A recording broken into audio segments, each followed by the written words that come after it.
Zechariah Tiemann says, we hear statements like not all feminists are like that, and that's not what libertarian is, and not all Muslims are terrorists, and not all men are rapists almost every day now. And it begs the question, how do you define group guilt, innocence, and responsibility? I don't believe in group guilt. I don't believe in group innocence or group responsibility. I don't believe in it. I just think it's a construct designed to bully people and intimidate them into doing what you want them to do.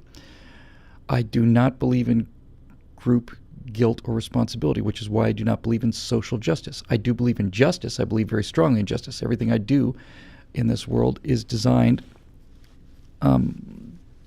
because of my very strong sense of justice. There is such a thing as justice, and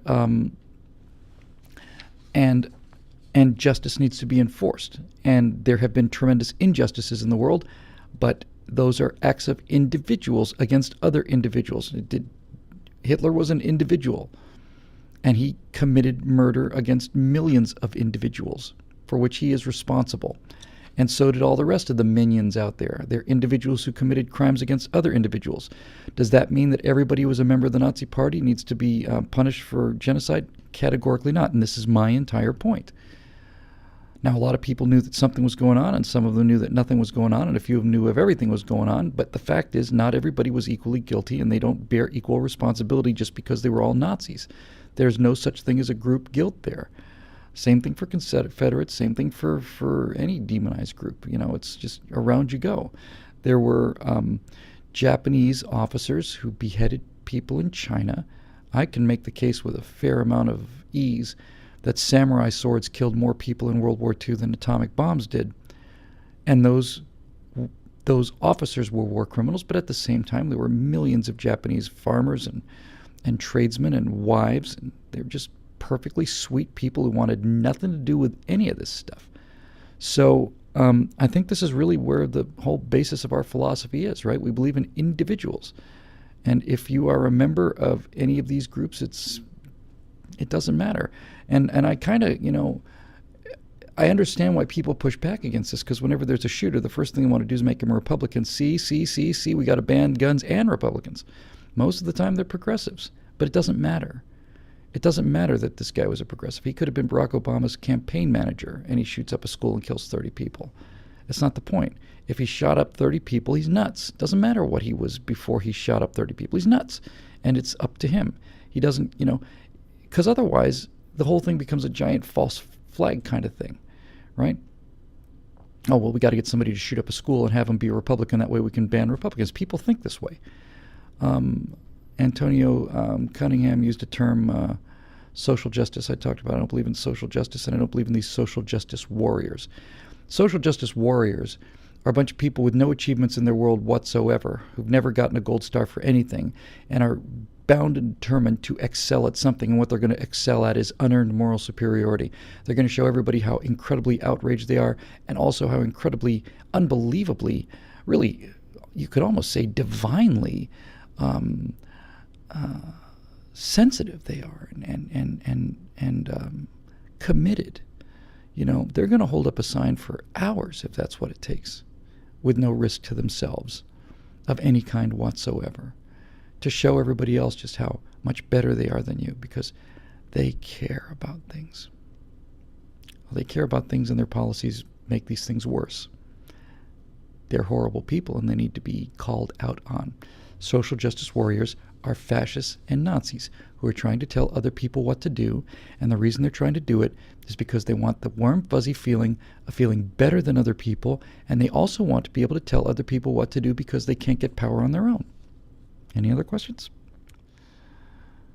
Janine Ron asks, this is a great question. Janine Ron asks, which creator screwed up his creation more, George Lucas or Gene Roddenberry? It's a great question, but it's an absolute instant no-brainer, Janine. And the answer, of course, is George Lucas, because no one has screwed up anything worse than George Lucas screwed up Star Wars. No one has screwed up anything so severely or so maliciously as George Lucas did in those awful, awful, awful, awful movies. And for him, the maliciousness of it is what gets me about George Lucas, the sheer bastardliness of it.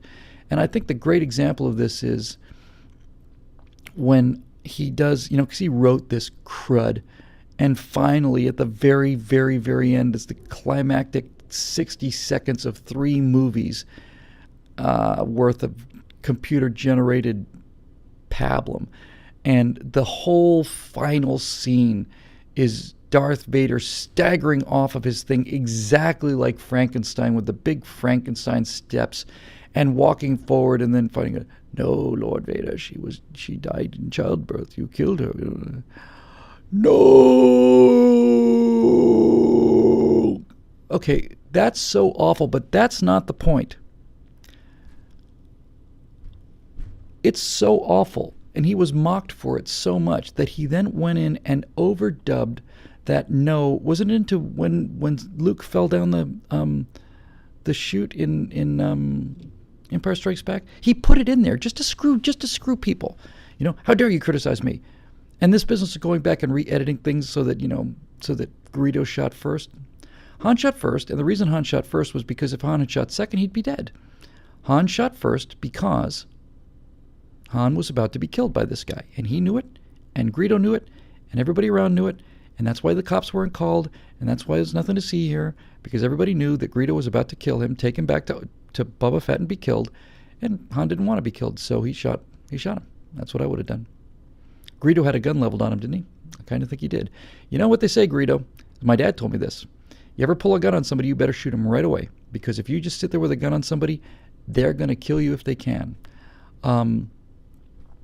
Those movies were so awful. And folks, I don't know if there's anybody out here who could have missed this by now, but of all the things I've recommended in the course of these shows, I can say with confidence I recommend this higher than anything.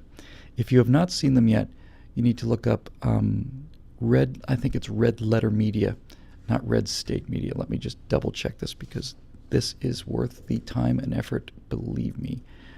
I'm going to just confirm this.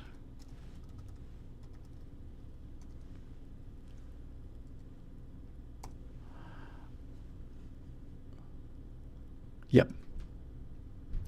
Mike and Jay, especially Mike Stoklasa.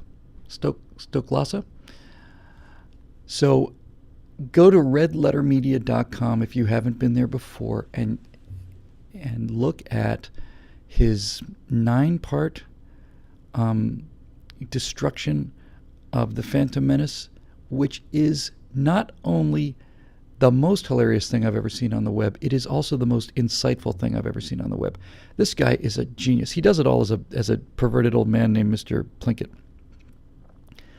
But he mocks these things better than they've ever been mocked, and God knows they deserve to be mocked. But then at the end, he tells you why they are so awful and how they got to be so awful and what could have been done to fix them. He's really brilliant.